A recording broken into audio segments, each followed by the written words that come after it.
Hello everyone, हम कर रहे थे मॉडर्न हिस्ट्री और मॉडर्न हिस्ट्री में लास्ट हमारा प्लासी वॉर, बक्सर वॉर और अवध को भी हम समझ चुके थे कि अवध की संस्थापना किसने की थी, संस्थापक कौन थे। जैसे सादत खान थे, पहले वो सूबेदार थे अवध के, मुगल शासन में अवध के सूबेदार नियुक्त हुए थे, लेकिन धीरे ही उन्होंने अपने राज्य को स्वतंत्र घोषित कर दिया था। अवध अवध कौन सा एरिया, जैसे आपका ये वाला एरिया पश्चिमी अयोध्या हो गया और आपका यूपी वाला जो ये एरिया बीच बीच वाला, ये आपका क्या था, अवध का एरिया था। जैसे आपका मेन आज के दिन अयोध्या हो गया, जैसे ये सारे एरिया जो आते हैं ये थे आपके क्या, अवध एरिया में।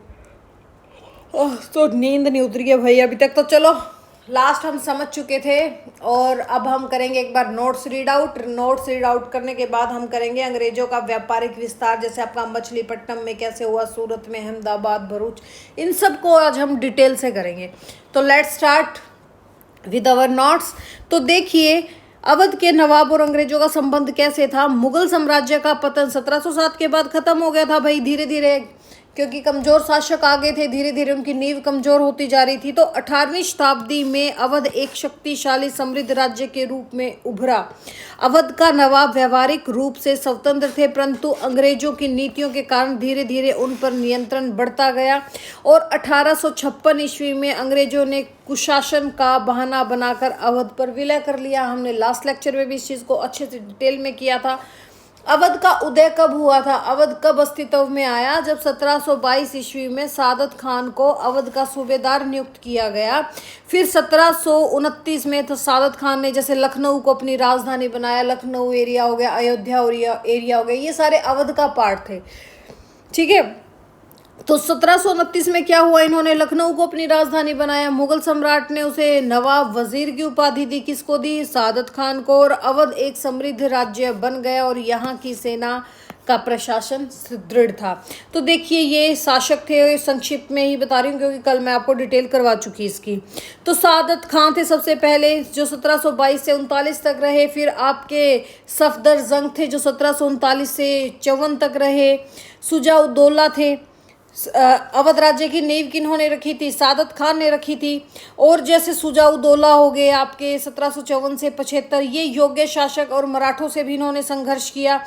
फिर आपके आसफ-उद-दौला आ गए 75 से लेके 97 तक। सादत अली खां थे। फिर गाजी उद्दीन हैदर थे भाई, इन्होंने अंग्रेजों से संधि करने वाले ये नवाब बने और लखनऊ का निर्माता, कला और संस्कृति का संरक्षण किया इन लोगों ने। फिर आपके आगे थे नासिर उद्दीन हैदर, मोहम्मद अली शाह, अहमद अमजद अली शाह जो 47 तक थे। और फिर वाजिद अली शाह इनके लास्ट नवाब थे। इनके टाइम पे अंग्रेजों ने अवध को अपने ब्रिटिश राज्य में मिला लिया, किस पे, मिस गवर्नमेंट का इल्ज़ाम लगाते हुए।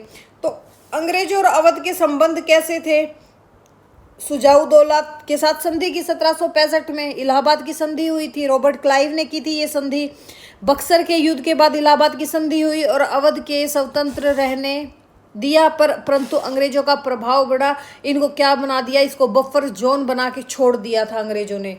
सहायक संधि जैसे 1798 में लॉर्ड वेलेस्ली ने अवध पर लागू की और अवध को अंग्रेजों की सेना रखने के लिए भारी सब्सिडी देनी पड़ती और नवाब की स्वतंत्रता समाप्त हो गई थी। क्षेत्रीय हरण की नीति जैसे 1798 और 1856 तक, जैसे आपका कर्ज हो गया, सब्सिडी ना देने या कुशासन का बहाना बनाने से लेकर ये सब चीज़ें करने के बाद इन्होंने क्या कर लिया, इस क्षेत्र को अपने राज्य में विलय कर लिया, ब्रिटिश राज्य में विलय कर लिया और अवध का क्षेत्रफल घटता गया। फिर लास्ट में इन्होंने विलय ही कर लिया 1856 में लॉर्ड डलहौजी ने मिस गवर्नमेंट का बहाना बनाया और अवध को ब्रिटिश राज्य में मिला लिया। जो 1798 में सहायक संधि हुई थी उसमें क्या क्या शर्तें रखी गई थी अंग्रेजों की तरफ से, कि नवाब अंग्रेजों की एक स्थायी सेना को अपने राज्य में रखेगा, स्थायी सेना को अपने राज्य में रखेगा। इस सेना के व्यय का भुगतान कौन करेगा, नवाब करेगा। और नवाब किसी अन्य यूरोपियन शक्ति जैसे आपके पुर्तगाली हो गए या डच हो गए या आपके डैनिश हो गए या फ्रांसीसी हो गए, इनमें से किसी को अपने राज्य में प्रवेश नहीं देगा। नवाब बिना अंग्रेजों की अनुमति से किसी से संधि नहीं करेगा और बाह्य मामलों में अंग्रेज नवाब के सहयोगी व संरक्षक रहेंगे। अंग्रेजों द्वारा अवध पर नियंत्रण बढ़ाने के उपाय क्या थे भाई? सहायक संधि द्वारा सबसे ज्यादा शोषण किया, भारी सब्सिडी, सेना खर्च की मांग की, कर्ज देना और समय पर न चुकाने पर क्षेत्र को ही, एरिया को ही छीन लेना और कुशासन का बहाना बनाकर हस्तक्षेप करना और दरबार के आंतरिक मामलों में दखल देना।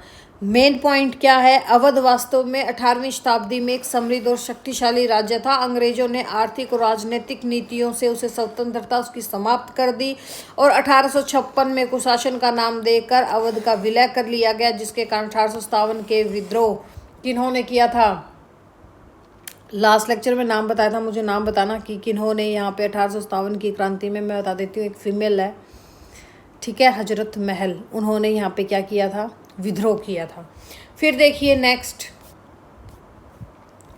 क्या है आपका? प्रमुख घटनाएं। बक्सर का युद्ध हमने लास्ट लेक्चर में अच्छे से किया था। इलाहाबाद की संधि अच्छे से की थी। सहायक संधि 1798 में हुई थी। और फिर आपका क्षेत्रीय हरण हुआ 1798 से 1856 में। सब्सिडी ना देने या बहानों से निरंतर क्षेत्र को छीन लिया गया था। 1801 में जैसे रोहिलखंड और दोआब का कुछ भाग लिया इन्होंने। 1802 में 26 लाख रुपए न देने पर और भी क्षेत्र ले लिया था। 1819 में तराई क्षेत्र पर कब्जा कर लिया था और 1837 में गोरखपुर का कुछ भाग ले लिया था इन्होंने। धीरे धीरे अवध बहुत छोटा कर दिया था। लॉर्ड डलहौजी की कुशासन की नीति और विलय 1856 की कहानी क्या थी भी? डलहौजी ने एक रिपोर्ट तैयार की और अवैध में कुशासन है, प्रजा दुखी, ऐसी उसने रिपोर्ट पेश की और 7 फरवरी 1856 को क्या होता है? अवध का विलय कर लिया जाता है ब्रिटिश राज्य में और वाजिद अली शाह को कलकत्ता भेज दिया जाता है। तो देखिए ये जो आपका एरिया है ना अवध में, लखनऊ हो गया, बंगाल, नेपाल, रोहिलखंड, इलाहाबाद, इसके जो बीच का एरिया था ये सारा ही क्या था? आपका अवध था भाई। 1722 में सादत खान ने अवध का सूबेदार नियुक्त हुआ। 1729 में लखनऊ को राजधानी बनाया। 1764 में बक्सर का युद्ध। 1765 में इलाहाबाद की संधि। 1798 में सहायक संधि वेलेजली के साथ हुई थी। 1798 से 1856 अंग्रेजों द्वारा क्षेत्रीय हरण की नीति और 7 फरवरी 1856 को क्या हुआ था? अवध का विलय कर लिया था डलहौजी ने। विलय के परिणाम क्या निकले? नवाबों के लाखों सैनिक, दरबारी कर्मचारी बेरोजगार हो गए और जो तालुकादार थे या जमींदार थे हमारे, ठीक है, उनके अधिकार छीन लिए गए और किसानों पर अंग्रेजों का शोषण बढ़ा। जनता में अंग्रेजों के प्रति घोर असंतोष फैल गया था। यही कारण था कि 1857 के संग्राम में विद्रोह का प्रमुख केंद्र बना और बेगम हजरत महल और मौलवी अब्दुल्ला शाह आदि ने इस चीज़ का नेतृत्व किया। इम्पोर्टेंट फैक्ट्स क्या थे भाई? आसफ उद्दौला ने लखनऊ को कला और संस्कृति का केंद्र बनाया। किन्होंने बनाया था? आसफ उद्दौला ने आपके लखनऊ को कला और संस्कृति का केंद्र बनाया था। लखनऊ को तहजीब, भाषा और पोशाक और खान पान बहुत प्रसिद्ध है भाई। वाजिद अली शाह स्वयं कवि, संगीतज्ञ और नर्तज्ञ थे। अंग्रेजों के कुशासन नीति केवल एक बहाना थी, वास्तविक कारण राजनीतिक विस्तार और आर्थिक लाभ था। तो देखिए वन लाइनर भी एक बार कर लेते हैं। लखनऊ को राजधानी बनाने वाला नवाब कौन था? सादत खान, जिसने इसे 1729 में बनाया। बक्सर के युद्ध के बाद की संधि कौन सी थी? इलाहाबाद की संधि 1765 में। सहायक संधि करने वाला नवाब आपका सादत अली खां था। और सादत अली खां थोड़ी था भाई, सादत अली खां नहीं था। ये संधि की थी आपकी, अभी मैं बताती हूँ, मेरे भी माइंड से निकल रही है। सादत, हाँ सादत खान नहीं, सादत अली खां। मैं भी कह रही थी कि ये सादत अली खां कैसे आ गया। हाँ ठीक है भाई, ठीक है, सादत अली खां ने ही की थी।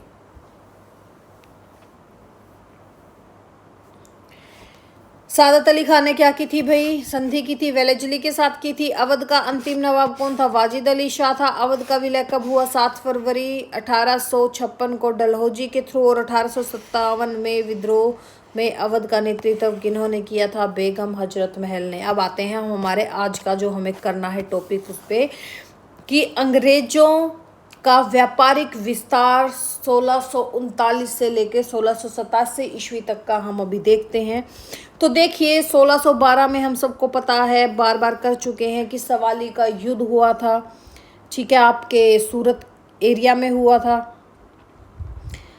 पुर्तगालियों की पराजय के बाद अंग्रेजों की जो स्थिति थी वो काफ़ी मजबूत हो गई थी। अब उनका उद्देश्य केवल व्यापार करना नहीं रहा, बल्कि स्थायी व्यापारिक केंद्र या फैक्ट्री, किले और बंदरगाह स्थापित करना। और अपने प्रभाव का विस्तार करना था। विभिन्न स्थानों पर कारखानों की स्थापना हुई, जैसे आपके अहमदाबाद, भड़ोल, सूरत, आमगांव जो दक्षिण भारत में, मद्रास, यहाँ हुई स्टार्टिंग में। अंग्रेजों ने पश्चिमी भारत में व्यापार को बढ़ाने के लिए कई स्थानों पर कारखाने स्थापित किए, जैसे सूरत मुख्य केंद्र था, मसूलीपट्टनम आंध्र प्रदेश, भड़ोच गुजरात और अहमदाबाद गुजरात में। इन कारखानों में होने वाला मुख्य व्यवसाय क्या था? सूती वस्त्र, रेशम, नील, मसाले, शोरा और अफीम, चावल आदि। अब इस चीज़ को समझो आप, ये क्या चीज़ थी, ये क्या घटना थी, क्योंकि ये करना बहुत ज़रूरी है हम लोगों को। तो देखिए, अब हम स्टार्ट करते हैं अपना टॉपिक। देखिए, शुरुआत कब से हुई, अंग्रेज भारत क्यों आए? 31 दिसंबर 1600 को इंग्लैंड की जो महारानी थी आपकी एलिजाबेथ प्रथम ने ईस्ट इंडिया कंपनी को पूर्वी देशों में व्यापार करने का एक अधिकार दिया, एक रॉयल चार्टर दिया। उद्देश्य था भारत में मसाले, सूती वस्त्र, रेशम, नील, काली मिर्च ये सब खरीद कर ये लोग यूरोप ले जाएं और वहाँ पर व्यापार करें। सूरत आने का पहला प्रयास हमने देखा था 1608 में। विलियम हॉकिंस आए थे अपना हेक्टर जहाज लेकर और वो मुगल सम्राट से मिले जहांगीर से आगरा में 1609 में। पुर्तगालियों के विरोध के कारण उन्हें स्थायी फैक्ट्री की अनुमति नहीं ली, तो हॉकिंस ने क्या किया था, पहला प्रयास किया था। फिर 1611 में इन्होंने अपनी पहली अस्थायी फैक्ट्री स्थापित की। कब? 1611 में। कहाँ पर? मछलीपट्टनम या मसूलीपट्टनम कह दो, मछलीपट्टनम कह दो, एक ही है, ठीक है, मछलीपट्टनम में 1611 में। ये कैसी थी? ये इनकी पहली अस्थायी फैक्ट्री थी, ठीक है। अंग्रेज समझ गए थे कि सूरत में पुर्तगालियों का प्रभाव बहुत अधिक है, इसलिए उन्होंने दक्षिण भारत में मछलीपट्टनम जो मसूलीपट्टनम है आंध्र प्रदेश में आपका 1611 में, वहाँ अपनी पहली अस्थायी फैक्ट्री स्थापित की। इन्होंने मसूलीपट्टनम को ही क्यों चुना? आपके मन में क्वेश्चन आएगा कि इन्होंने इस मसूलीपट्टनम को ही क्यों चुना? क्यों? क्योंकि जो ये मसूलीपट्टनम है ये क्या थी? ये आपके गोलकुंडा राज्य की प्रमुख बंदरगाह थी।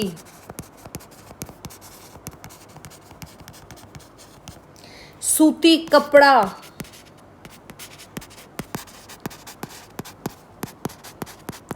रंगीन वस्त्र और मसालों का बड़ा व्यापार यहाँ हो रहा था। दक्षिण पूर्व एशिया तक समुद्री संपर्क था।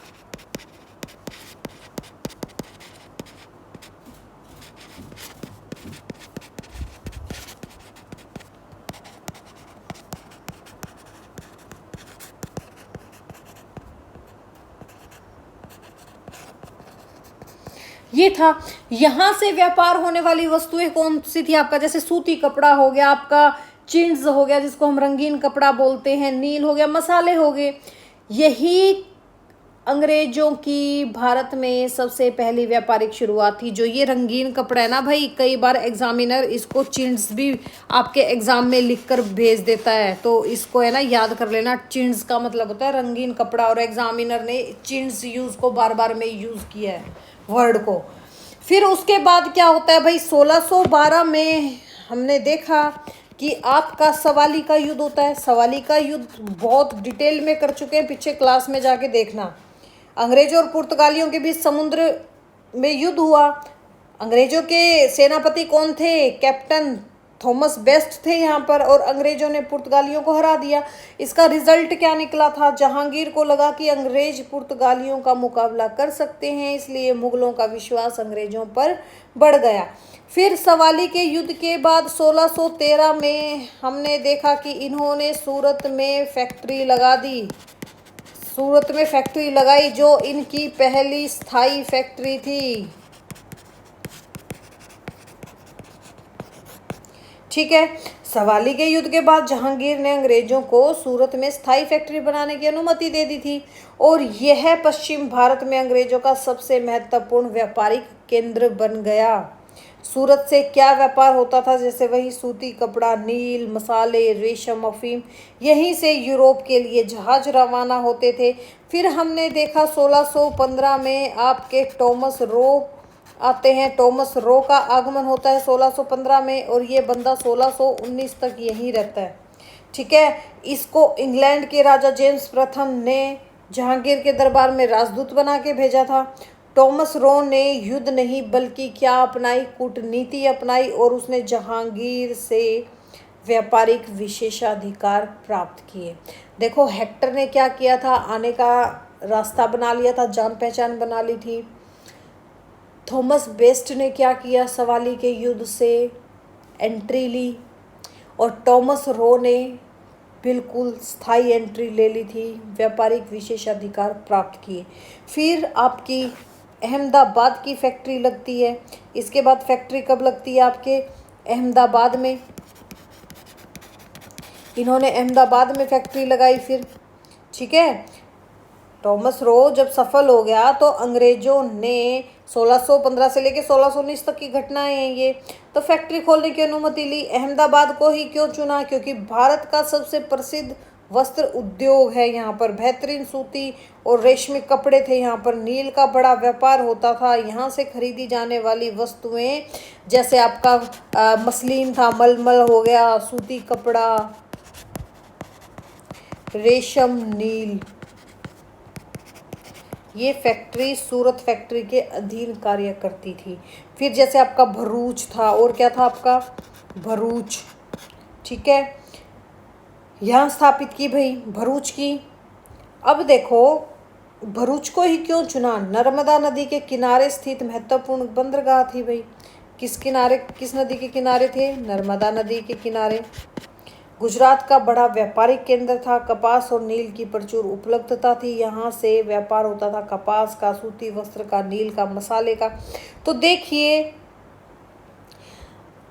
ये दोनों फैक्ट्रियां लगती हैं 1618 से लेकर 1619 भरूच और अहमदाबाद में।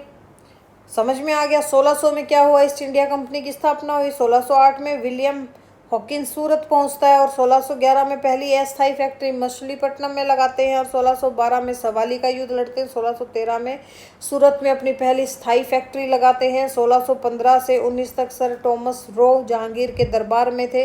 1618 से 19 में अहमदाबाद और भरूच में आपकी फैक्ट्रियां स्थापित होती हैं। तो आई गेस आपको अच्छे से समझ में आ गया भाई। भरूच क्या था, कपास और नील का प्रमुख व्यापारिक केंद्र था, और अहमदाबाद क्या था, वस्त्र और उद्योग का प्रमुख केंद्र था। समझ में आ गया इतना। और फिर देखो इसी क्रम में फिर मद्रास 1639, बम्बई 1668, हुगली 1651 और कलकत्ता 1690, ये आसानी से हो गए थे। तो अब देखिए आगे, जो ये अंग्रेजों का व्यापारिक विस्तार था, चाहे आपका मछलीपट्टनम था, सूरत था, अहमदाबाद था, भरूच था। अब इसको कंप्लीट डिटेल से एक बार और समझो ताकि माइंड में क्वेश्चन आ जाए। अभी तक मैंने आपको फैक्ट्स करवा दिए।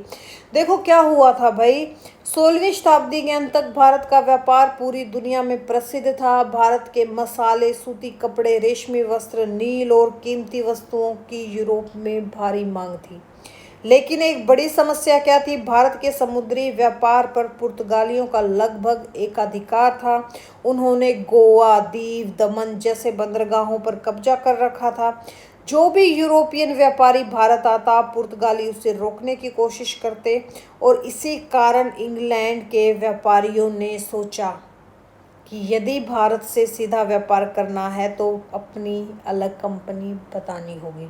और इसी वजह से 31 दिसंबर 1600 को इंग्लैंड की महारानी एलिजाबेथ प्रथम ने ईस्ट इंडिया कंपनी को चार्टर दिया।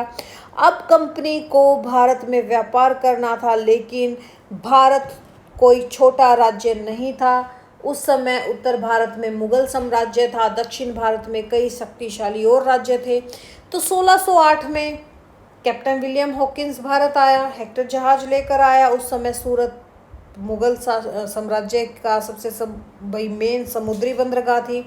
मुगल सम्राट जो आपके जहांगीर थे, हमने लास्ट लेक्चर्स में किया था कि 1605 से 1627 तक मुगल सम्राट रहे, जो अकबर के पुत्र थे। हॉकिंस आगरा पहुंचता है और जहांगीर के दरबार में भी गया। वह अपने साथ इंग्लैंड के राजा जेम्स प्रथम का पत्र भी लाया था।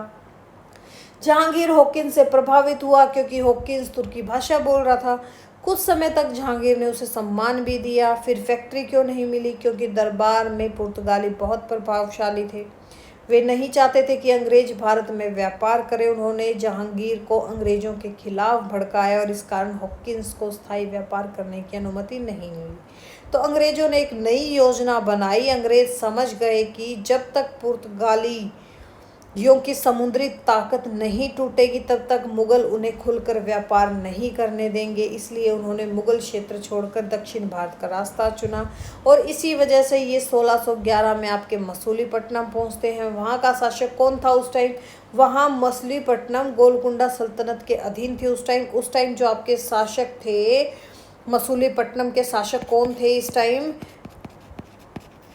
कुतुब शाही वंश था। यहाँ पे कुतुब शाही वंश ने इनको अस्थायी फैक्ट्री स्थापित करने की परमिशन दी। कुतुब शाही वंश था। शासक कौन था? मोहम्मद कुली कुतुब शाह था। देखो यहाँ लिख लो, लिखने में क्या बुराई है। 1611 में मसूली पट्टनम का शासक वंश था आपका कुतुब शाही वंश। कुतुब शाही वंश के राजा कौन थे आपके? सुल्तान मोहम्मद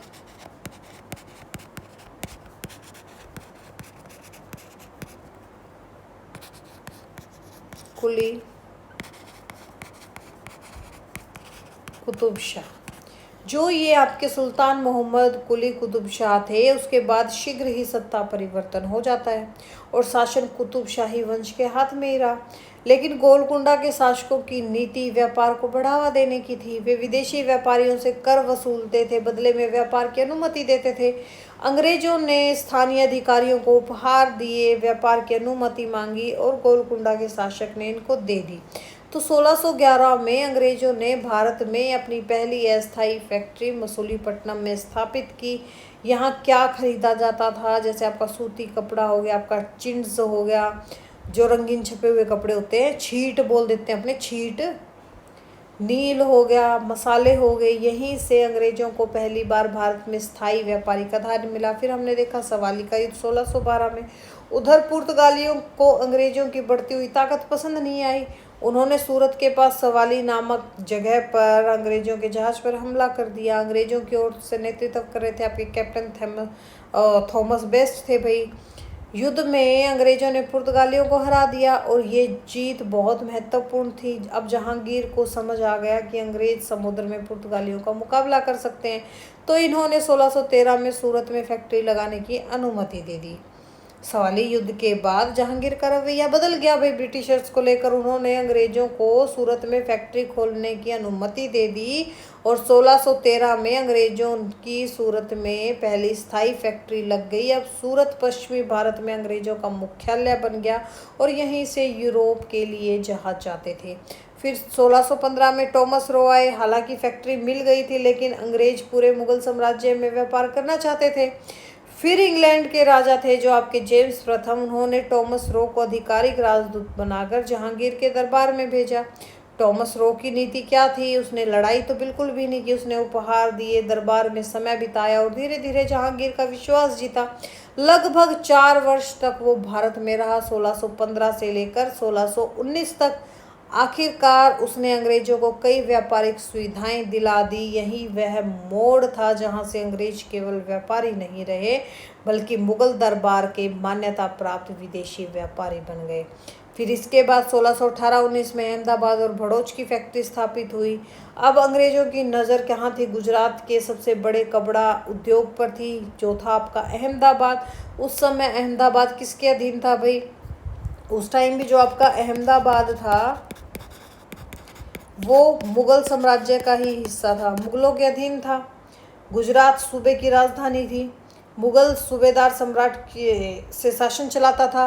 टॉमस रो द्वारा प्राप्त व्यापारिक अधिकारों के बाद अंग्रेजों को यहाँ भी व्यापार करने की अनुमति मिल गई। अहमदाबाद क्यों महत्वपूर्ण था? क्योंकि यहाँ बनते थे आपके बेहतरीन सूती कपड़े, आपका मसलिन, मलमल, यानी कि मसलिन को ही मलमल बोलते हैं हम लोग, रेशमी वस्त्र, नील। यूरोप में इन वस्त्रों की भारी मांग थी, इसलिए अंग्रेजों ने यहाँ अपनी व्यापारिक कोठी स्थापित की। फिर इसके बाद ये भरूच पहुँचते हैं। अहमदाबाद के बाद अंग्रेजों ने भरूच की ओर ध्यान दिया। भरूच क्यों? भरूच आपका नर्मदा नदी के मुहाने पर स्थित बंदरगाह था। कपास का बड़ा व्यापार होता था यहाँ पे। अरब और फारस तक समुद्री संपर्क था। गुजरात का महत्वपूर्ण निर्यात केंद्र था। इस समय भरूच भी किसके अंतर्गत था? भरूच भी आपका मुगल साम्राज्य के अंतर्गत था। अंग्रेजों को मुगल अधिकारियों से अनुमति मिली और उन्होंने यहाँ भी व्यापारिक फैक्ट्री स्थापित कर ली। अब यहाँ से ये लोग कपास, सूती वस्त्र, नील और अन्य व्यापारिक वस्तुएं खरीदकर सूरत भेजते थे, जहाँ से उन्हें यूरोप को निर्यात किया जाता था। यहाँ से देखो, अंग्रेजों ने भारत में एक साम्राज्य नहीं बनाया। उन्होंने पहले व्यापार, फिर विश्वास, फिर विशेषाधिकार, फिर किले, फिर सेना और अंत में राजनीतिक हस्तक्षेप की नीति अपनाई। और उनकी शुरुआती व्यापारिक यात्रा का क्रम क्या था? मसूलीपट्टनम। पहले था क्या? मसूलीपट्टनम। फिर क्या हुआ आपका? सूरत। फिर क्या थी? अहमदाबाद। अहमदाबाद के बाद इन्होंने रुक कहाँ किया? भरूच। यहीं रुक किया था। अब देखो ये चीज़ आ गई। अब एक चीज़ देखना ध्यान से, पेज नहीं है क्या? है पेज, तो यहाँ देखो एक चीज़ हुई थी। 1625 में इन्होंने किलेबंदी शुरू की थी। क्या की भाई? किलेबंदी शुरू की। कब? 1625 में। एक चीज़ ध्यान रखना, 1625 में अंग्रेजों ने कोई नया किला नहीं बनाया था। कई बुक्स में या इंस्टीट्यूट के नोट्स में आपको 1625 की किलेबंदी लिखा दिया जाता है, लेकिन इसका अर्थ क्या था, इसका मीनिंग क्या था कि 1620 के दशक में अंग्रेजों ने अपनी फैक्ट्रियों की सुरक्षा के लिए, उन्हें मजबूत करने के लिए फोर्टिफाई करना शुरू किया था। और उन्होंने पुर्तगाली, डच और समुद्री जो लुटेरे थे उनसे खतरा था, इसलिए उन्होंने किया। जैसे 1611 में अंग्रेजों में मसूलीपट्टनम की फैक्ट्री लगी। 1612 में सवाली का युद्ध पुर्तगालियों को हराया। 1613 में फैक्ट्री लगी सूरत में। 1615 से 19 सर टॉमस रो जहांगीर से व्यापारिक सुविधाएं प्राप्त की। अब अंग्रेजों का व्यापार तेजी से बढ़ रहा था, इसलिए उनके गोदामों में लाखों रुपए का माल जमा रहने लगा। इसी कारण उनको सुरक्षा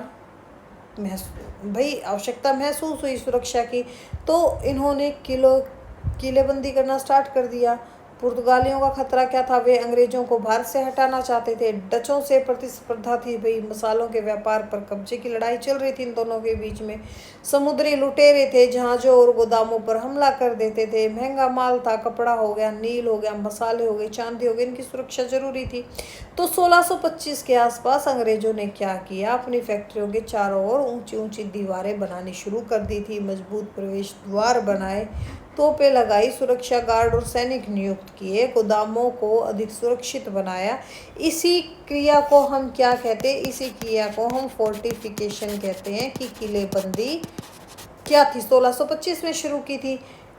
अब क्वेश्चन आता है कि क्या ये मुगलों को पसंद था? बिल्कुल भी नहीं था। मुगल शासक नहीं चाहते थे कि कोई विदेशी व्यापारी अपनी सेना और किले बनाए, इसलिए अंग्रेज शुरुआत में खुलकर बड़े किले नहीं बना सके और वो केवल फैक्ट्रियों की सुरक्षा तक सीमित रहे। बाद में अंग्रेजों की शक्ति बढ़ी, उन्होंने बड़े बड़े किले बनाए, जैसे आपका 1644 में मद्रास में बनाया। कौन सा बनाया था मद्रास में? फोर्ट सेंट जॉर्ज बनाया था। इसके बाद कौन सा किला बनाया? जैसे आपका 17वीं शताब्दी में आपका बनाया था बॉम्बे कैसल का विकास किया, बॉम्बे कैसल। फिर जैसे आपका 1696 के बाद आपका फोर्ट विलियम 1700 में बन के तैयार हो गया था कलकत्ता में। तो ये थी वो किलेबंदी। तो 1625 में अंग्रेजों ने व्यापारिक फैक्ट्रियों की सुरक्षा के लिए किलेबंदी पर ध्यान देना शुरू किया। इसका अर्थ नया बड़ा किला बनाना नहीं बल्कि फैक्ट्रियों को सुरक्षित बनाना था। ठीक है, बड़े और प्रसिद्ध अंग्रेजी किले बाद काफ़ी वर्षों बाद बनने स्टार्ट हुए थे। तो अगर बुक में आपको 1625 की किलेबंदी लिखी मिले तो उसको इस ढंग से समझना है। ठीक है, जैसे फिर इन्होंने इसके बाद भड़ोच के बाद ये लोग कहाँ पहुँचे, भड़ोच के बाद पहुँचे ये लोग आरमा गांव। ठीक है, अब देखो मछलीपट्टनम के बाद क्या हुआ था। 1611 में अंग्रेजों ने मछलीपट्टनम में अपनी पहली फैक्ट्री बना ली थी। व्यापार अच्छा चल रहा था, लेकिन एक समस्या थी, गोलकुंडा के अधिकारी काफ़ी टैक्स ले रहे थे, स्थानीय अधिकारियों का हस्तक्षेप रहता था और डच भी उसी क्षेत्र में काफ़ी प्रभावशाली थे। अंग्रेजों ने सोचा कि उन्हें ऐसा स्थान चाहिए जहां वे अधिक स्वतंत्र हो चुके, तो इन्होंने कोरोमंडल तट पर एक छोटा सा बंदरगाह देखा। आपका आरमा गांव कहाँ पर है, ये कोरोमंडल तट पर है। ठीक है, उस समय यह क्षेत्र किसके अंतर्गत था, विजयनगर साम्राज्य।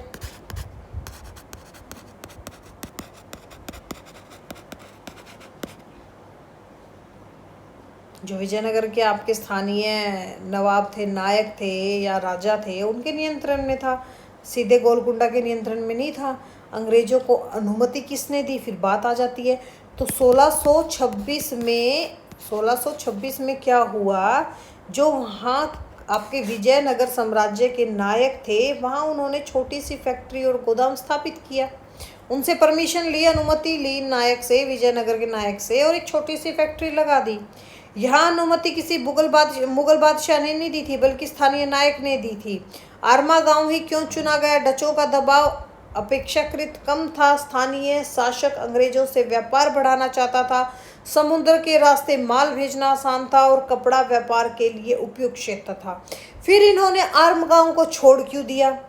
कुछ वर्षों बाद जब अंग्रेजों को समझ आया कि बंदरगाह बहुत अच्छी नहीं है भैया, आर्म गांव की पानी की कमी थी, यहाँ पे बड़े जहाज आसानी से रुक नहीं पाते थे और व्यापार अपेक्षित स्तर तक बढ़ नहीं पाता था। इसी दौरान अंग्रेजों के पास बेहतर स्थान मिलना तय था। इन्होंने खोजा, और इन्होंने क्या खोजा, इन्होंने खोजा 1639 में आपका मद्रास एरिया।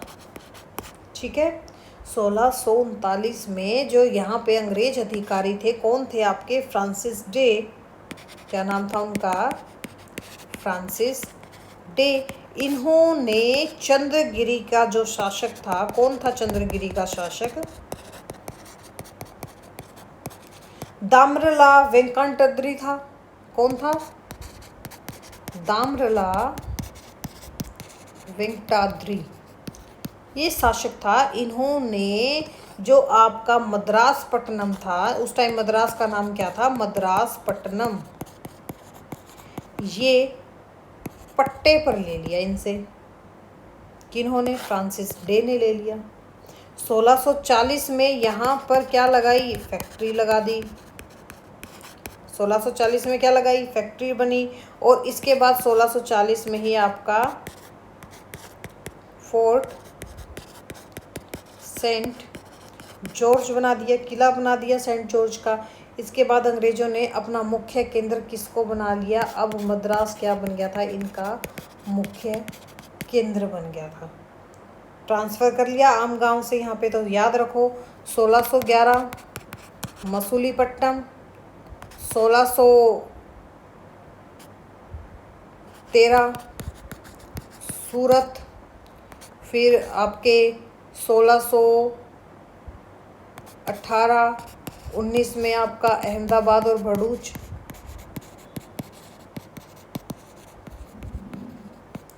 1625 किलेबंदी,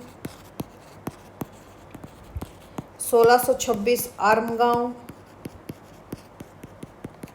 1639 मद्रास, 1640 मद्रास में फैक्ट्री,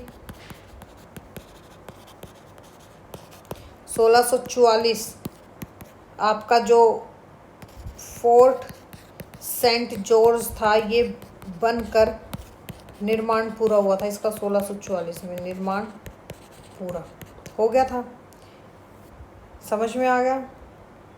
आ गया भाई इतना समझ। तो ये थी इनकी व्यापार नीति।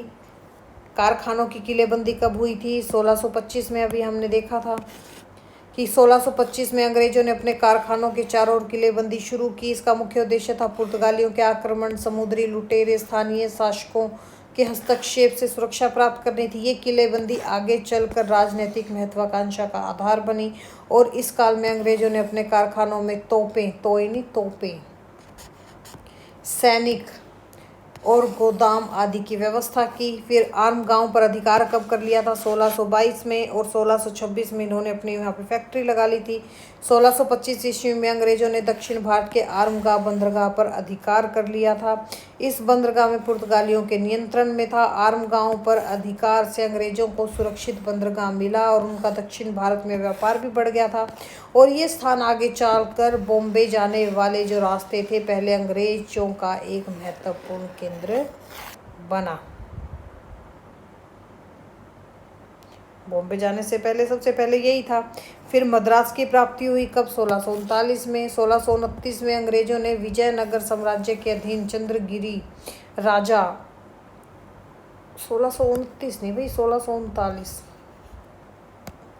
ठीक है कि राजा प्रतिनिधि दमरला व कांद्री नायक से मद्रास यानी कि चेन्नई का क्षेत्र पूरा पट्टे पे ले लिया था। मद्रास केवल एक छोटा सा गांव था जो पल्लावरम के पास स्थित था। अंग्रेजों ने प्रत्येक वर्ष निश्चित किराया देने की शर्त पर ये क्षेत्र लीज पे ले लिया था इन्होंने। मद्रास प्राप्त करने से अंग्रेजों की एक स्थायी ठिकाना मिला जहां से वे दक्षिण भारत में अपना व्यवसाय बढ़ा सके। फोर्ट सेंट जॉर्ज की स्थापना कब हुई? 1640 में हुई। 1640 में अंग्रेजों ने मद्रास में फोर्ट सेंट जॉर्ज नामक किले का निर्माण किया। ये किला अंग्रेजों का पहला प्रमुख किला था। ठीक है, यह किला व्यापारिक कार्यालय, गोदाम, सैनिक छावनी और प्रशासनिक केंद्रों के रूप में भी कार्य करता था। और यही किला आगे चलकर मद्रास प्रेसिडेंसी का क्या बना? मुख्यालय बना।